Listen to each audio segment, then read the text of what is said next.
Again, I apologize. Listen, 57 years after the assassination of Dr. King, and Dr. King talked about that stone of hope. And it's that stone of hope that gives me a fire in my belly each and every morning. It's that stone of hope that allows me to wake up and to stand to Donald Trump and to say, Donald Trump, I'm not afraid of you. It's that stone of hope. It's that stone of hope that gives me power. That's that stone of hope and the belief in each and every one of you to let you know that I'm not going to allow my ancestors, all of those who died for me, to be in this position. I am not going to disgrace them and disappoint them. I am going to use the law both as a sword and as a shield and challenge Donald Trump. And each and every time he issues an illegal executive order, I am going to stand up to him because he represents to me sincere ignorance and conscientious stupidity.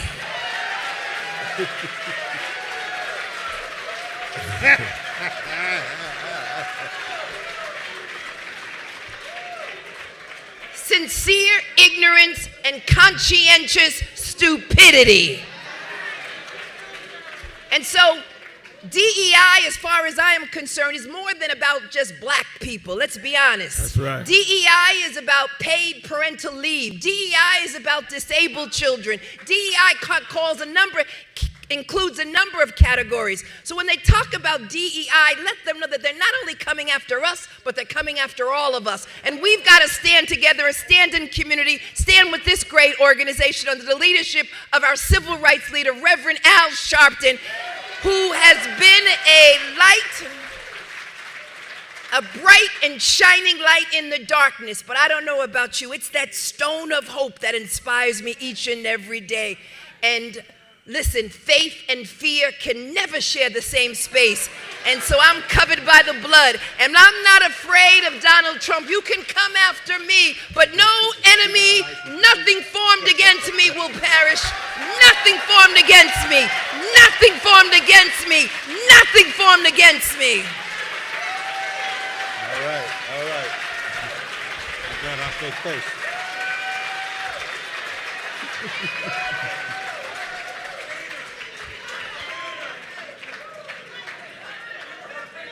And you thought you could preach, huh?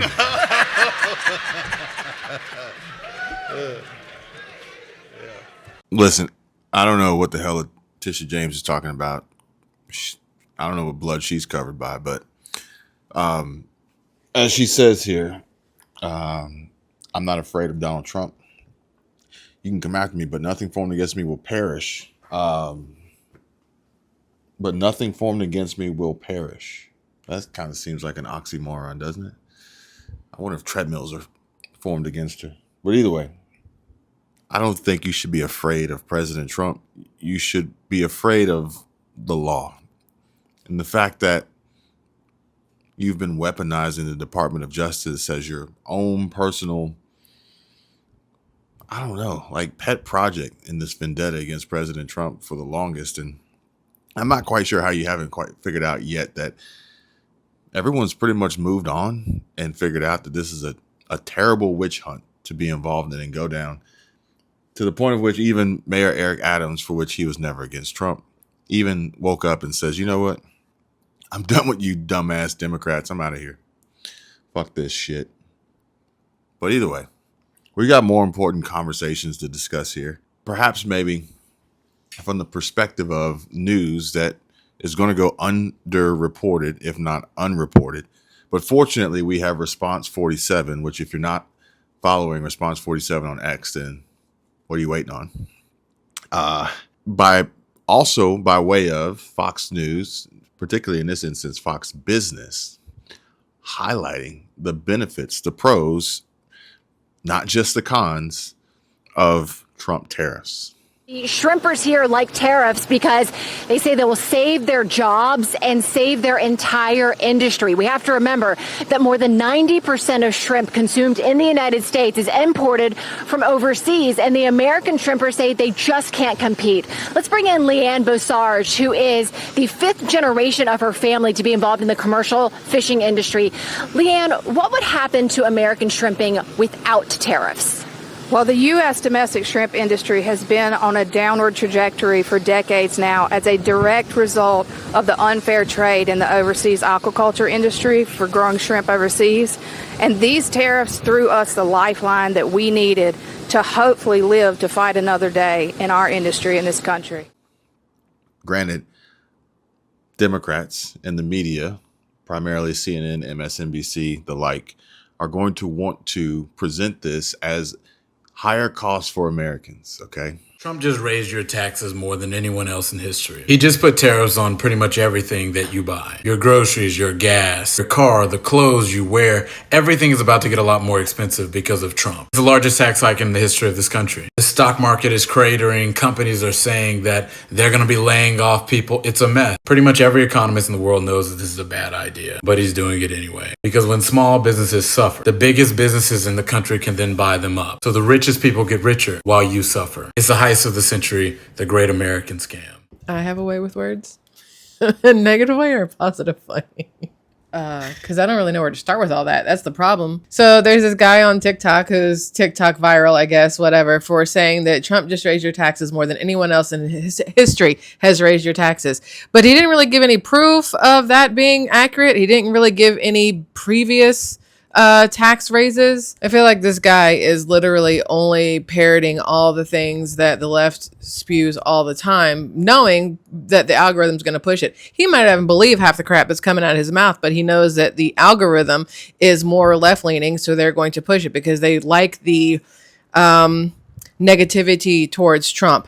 And he's talking about taxes and stuff, but then he's not giving you any actual information. All he's doing is playing on fears of people and trying to make it emotional so that people, yeah, Trump did this and he's bad, big orange man bad, Cheeto man bad, but there's no actual proof of bad. That's the problem. So, you know, creators out there can make the videos that are going to give them the actual truth about what's going on with the numbers and the statistics and the whatever else, with the receipts to back it up, the visual proof of it, the audio proof of it, whatever it is. And the algorithms in most places are going to be like, yeah, but that's not divisive enough, so we don't want to do that. And then you have people out there. I saw a TikTok this morning where this person made this video comparing Abraham Lincoln and John F. Kennedy and their birth dates and their vice presidents and all these different things, and to make it look like there's this weird conspiracy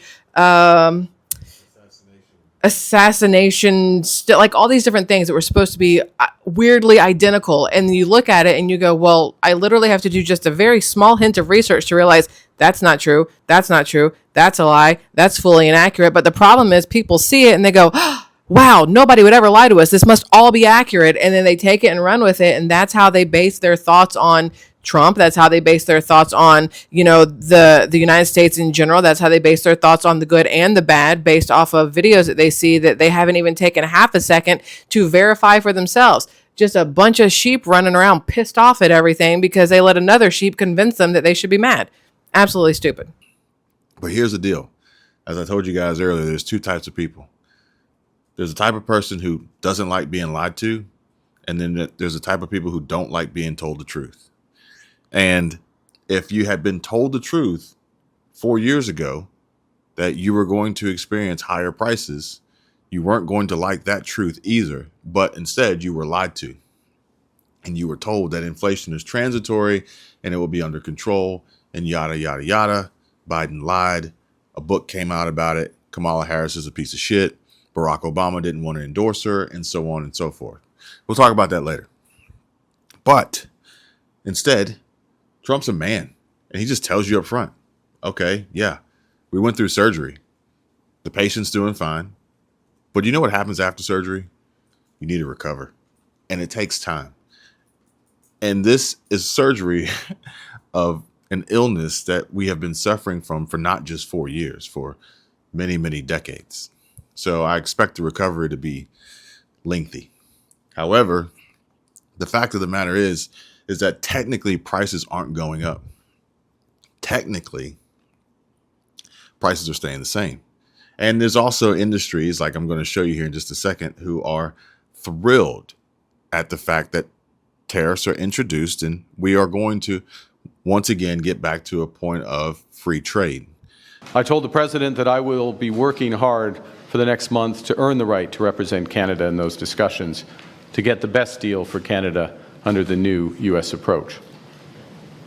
At the same time, Canada must be looking elsewhere to expand our trade, to build our economy, and to protect our sovereignty. Canada is ready to take a leadership role in building a coalition of like-minded countries who share our values. We believe in international cooperation. We believe in the free and open exchange of goods, services, and ideas. And if the United States no longer wants to lead, Canada will. Canada can play all the games that Canada wants to play, but the intent here, which like a lot of other countries are going to figure out, is to negotiate and make things fair, for which they have been unfair for the longest, and now everybody wants to scream and holler at the top of their lungs because Trump's leveling the playing field. And by the way, EU, good luck. Your threats are meaningless. I know that many of you feel let down by our oldest ally. Yes, we must brace for the impact that this will inevitably have. Europe has everything it needs to make it through the storm. We are in this together. If you take on one of us, you take on all of us. So we will stand together and stand up for each other. Our unity is our strength. Europe has the largest single market in the world, 450 million consumers. That is our safe harbor in tumultuous times. And Europe will stand at the side of those directly impacted. We have already announced new measures to support the steel and cars sectors. Last week, we limited the amount of steel that can be imported to Europe tariff-free. This will give more breathing space to these strategic industries. Now, we will also convene strategic dialogues with the steel, the automotive, and the pharmaceutical sectors, and others will follow. Europe stands together for our business, for our citizens, and for all Europeans, and we will continue to build bridges with all those that, like us, care about fair and rules-based trade as a basis for shared prosperity. Thank you. Everybody knows, and if you haven't figured it out yet, rely on America, and better yet now, Trump, for your survival and your safety and protection. Don't throw that away on a whim, because it'll be very hard to get it back if you could even. But like I said, prices aren't necessarily going up. Let's just say American-made products cost more than those imported, for instance, from China.